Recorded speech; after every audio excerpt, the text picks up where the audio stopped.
Okay, so like I had mentioned, my daughter had MRSA staph. I actually didn't even know what she had. I just noticed that there was like a weird like sore or whatever on her. But like I was saying, I was having a hard time being able to actually take her to a doctor because the person we lived with, the guy that we lived with, made a lot of money. Um, Now, I mean, he could have offered to like pay for it, but I that's still a lot to expect from somebody, so I wasn't like gonna ask that. So basically, and also, I guess what ended up happening, there was one time, I don't remember. Oh, I think I left her with the guy, um, because I was when I went to like ride on the motorcycle with our roommate, and I came back and he said, was it him that said something or was it her? Um, I don't remember. I'm pretty sure it was just him that was like, "Do you want to get a spanking again?" Or it was either it's so hard for me to remember for some reason. It was either that or she. I think it was that she told me that she said that he had given her. Yeah, I think that's what it was. He said he gave her. Or she said that he gave her a spanking, and I was like, because he wasn't a parent, he wasn't even a relative, he wasn't somebody entrusted with, you know, any type of discipline. So it kind of bothered me and it worried me, even though it was such a good situation financially and everything. It still was like, I don't know about that. and and then so what ended up happening was, I don't know if you ever heard of a rainbow gathering. Rainbow gathering, I think they still have them, pretty sure. Basically, it's a year long, or it's an annual event where a lot of hippies go, basically. It's pretty much just like a very long camping trip. I think it's like a month. It's like a very long camping. Oh, maybe it's like 2 weeks. I guess it was like 2 weeks. And it's just in a national forest, which is like free to camp in. Um, Now, it's amazing to me that they never like the Forest Service, I guess, didn't have a problem with it because they didn't get we didn't get shut down or anything. So um basically, um and it ended up being in Colorado that year. And I'm trying to remember. I don't think it was, actually, maybe it was Boulder area. I don't know why I can't remember that. I don't remember. I just know it was forest land. I want to say it was near Boulder, but it was summertime, so it was warm. Um, we ended up leaving the house in Tucson. We got a ride from. Okay, so this guy, the guy that picked me up from that house, he he was basically an ex boyfriend, and I only dated him very briefly for like a week or two or something when we were at the commune the last time, and like I had um my daughter's father, when I told him that like go have sex with somebody else, and he did, and he didn't help. He never really was helping, but it got even worse, like financially and stuff like that. And he spent less time with our daughter and everything. I was having a really hard time, especially there, having to share a washing machine with everybody, a lot of people there, and just you know I was struggling. I think it was mostly the laundry because I was doing like she wasn't potty trained yet. She was 2, but she wasn't potty trained yet. And I was still obviously not as much as when she was younger, but still, had to change those cloth diapers and wash them. It was a lot to be there and try to do all that. Um, But anyway, so that was when I met this guy. And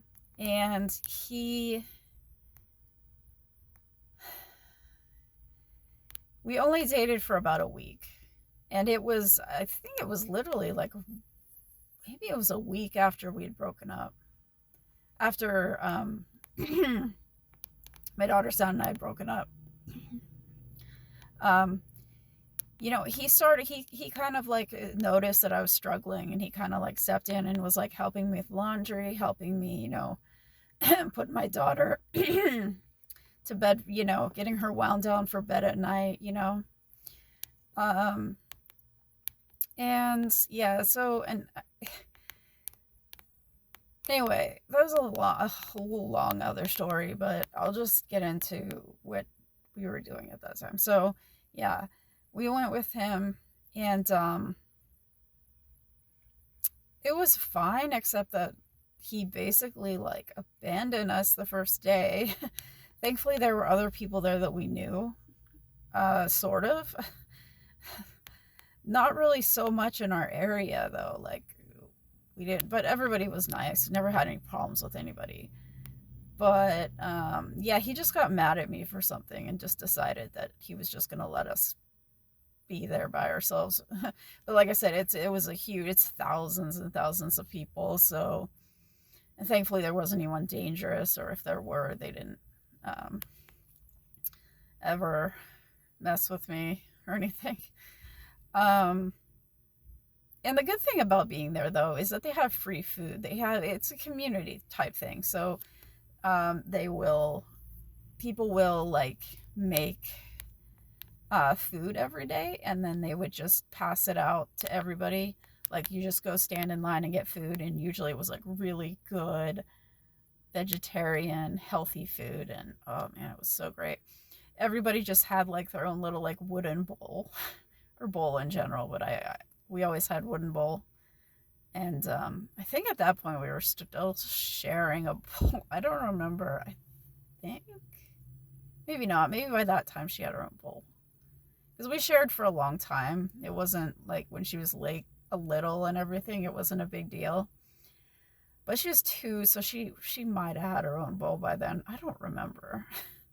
But what I do remember is, like, remember how I said my daughter had some kind of a sore? So the good thing, it's so funny, I couldn't get like modern medicine because of the person I was living with, but I went to this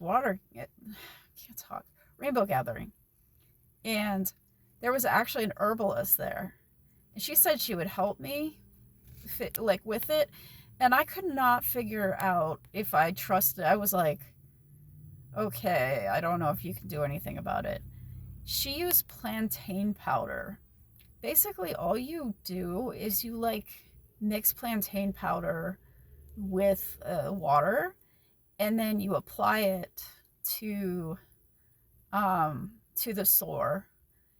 I think it works for lots of infections. And basically, you just put it on, and it becomes, and then you have to wrap it to keep it on, kind of, but it like becomes like a scab, kind of. It kind of like just not scab, I guess so. It kind of sticks to it like a scab, and then what happens is it basically literally sucks like the poison or the bacteria, whatever it is, out. I mean, I had to do it like 3 times. I had to come back. I had to wash her and change the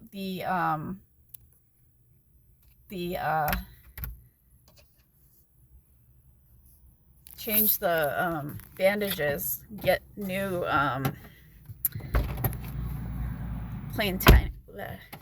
plantain powder paste on it.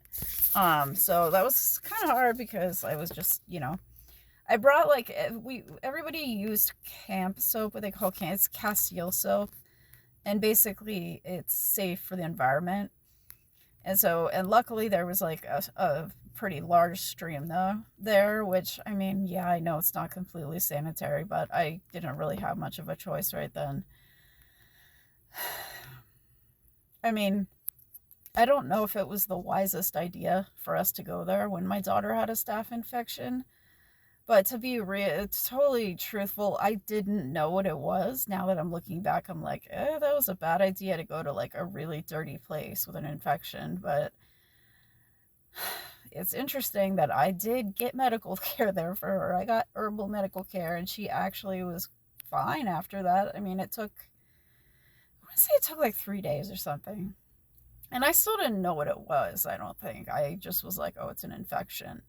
Didn't find out till later, years down the line, that it actually was MRSA. But yeah, so it was kind of cool. I actually ran into the lady that I used to work at her childcare center, and I'm her boyfriend, or I guess he was her still her boyfriend, I think. And and also um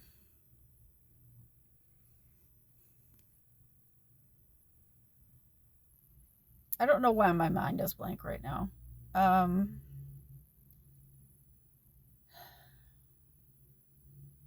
yeah, okay, so what I was thinking was I actually saw her over by the swings.